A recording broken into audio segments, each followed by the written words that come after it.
আসসালামু আলাইকুম। এই মাঠে আসলাম, আমাদের সরষা কাটছে তো তা দেখতে কতগুলো কাটা হয়েছে। হাইমির আব্বু দোকানে গেছে, তখন বলিছে কতগুলো সরষা কাটা হয়েছে, একটু দেখে আসি কেন। তো আসলাম। এই হলো যে সরষা ভুঁই, এই সরষাগুলো কাটা হয়েছে। ওই পাশে সব ভুঁই নিংড়াচ্ছে, ধানের ভুঁই।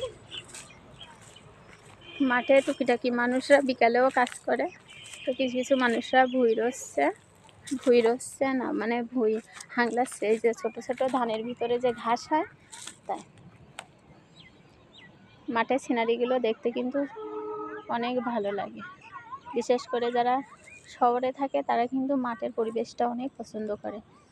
আর আমরা তো গ্রামে, তো আমরা তো প্রতিদিন দেখি, তারপরেও ভালো লাগে। বিকেলবেলা মনটা একটু খারাপ থাকলে মাঠে আসবেন, দেখবেন মনটা অনেক ভালো হয়ে যায়। চারিপাশে সবুজে ভরা। তো সবাই ভালো থাকবেন। আল্লাহ হাফেজ।